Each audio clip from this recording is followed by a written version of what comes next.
എവിടേക്കോ ഞാനേക്കാ ഞാൻ കുട്ടിയൊക്കെ ഒരു വിട്ട ഡ്രസ്സിനെ മകളെ കുട്ടികളാക്കാറല്ലേ മരോ മരിച്ചിട്ടേ മകളും കുട്ടികളൊക്കെ ഇപ്പൊ മൂപ്പര ബാധ്യതയാണ്. എന്നാലും ഒരു മനുഷ്യനോട് കജ്ജി കിട്ടാതെ അയാള് ജീവിക്കണ്ട്. അത് ശരിയാണ്. കുട്ടി അതൊന്നും എടുത്താ. ഏത് ഇതാണോ? അത് തന്നെ. ഇപ്പൊ മതി. ഇതോ? ഇതിനെത്ര കിട്ടിയ വില?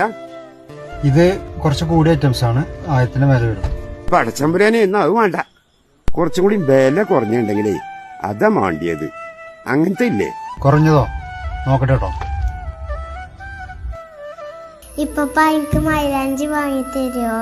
മൈലാഞ്ചിയും വാളിയൊക്കെ വാങ്ങി തരാ.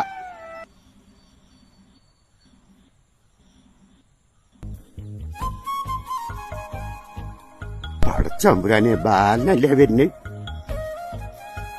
വേണ്ട വേണ്ട വേണ്ട എന്നെ കണ്ട. അതെ ഞാനേ ഒളിച്ചാൻ നോക്കിയല്ല. നിങ്ങൾ എന്റെ കുറച്ച് കാശ് വാങ്ങി അന്ന് തുടങ്ങിയതല്ലേ ഈ മാറിക്കളി. വെറുതെ ആളുകൾ പറയുന്നത്. ഒരു ഇടപാട് മതി എല്ലാ ബന്ധവും തകരാൻ. ബാല അന്റെ കായ് ഞാൻ വല്ലാതെ വൈകാതെ തന്നെ തരാം. ഇഞ്ചടുത്ത് 1000 രൂപ ഉണ്ട്. തൽക്കാലം ഇത് കജില് വെക്കും. ബാക്കി ഞാൻ അധികം വൈകാതെ തന്നെ തരാം. 1000 റുപ്യ നിങ്ങൾ എനിക്ക് തരാനുള്ള കാശ് എത്ര നിങ്ങൾക്ക് അറിയില്ലേ? തൽക്കാലം ഒരു കാര്യം ചെയ്യും. ഈ 1000 നിങ്ങളെ പിടിക്കും. അല്ല ബാല അങ്ങനെ പറയല്ലേ. ജയ് ബാല ബാല ഇപ്പ ആ കഥയകത്ത് ഒരു 300 റുപ്യ കടെടുക്കാണ്ടോന്ന് ചോദിച്ചീനു.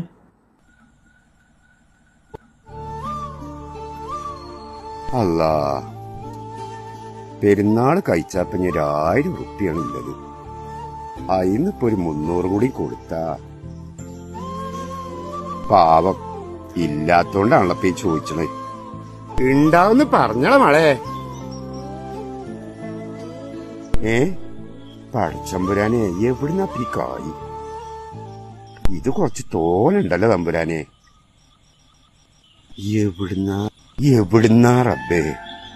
ഇത് എനിക്കും പ്രശ്നങ്ങളില്ലേ? തൽക്കാലം നിങ്ങൾ കാര്യം ചെയ്യും. ഈ 1000 റുപ്യ നിങ്ങളെ പിടിക്കും. അതെ കേട്ടോ ബാല ജയ് മോനുവാ ആ ഫോൺ നിന്ന് കാട്ടിക്ക. ബാലേട്ടനൊന്ന് വിളിച്ചു നോക്കട്ടെ. ഹലോ ബാല. കുഞ്ഞു ഒന്നും ഇങ്ങോട്ട് പറയണ്ട. നാളെ പെരുന്നാൾ സദ്യ ഒന്നാനും ഞാനും ഇത് കുട്ടികളും തരുന്നു. കാര്യങ്ങളൊക്കെ ഉഷാറാകട്ടെ. എന്റെയും കുടുംബത്തിന്റെയും ഇത് മുബാറക്. ഇത് മുബാറക്.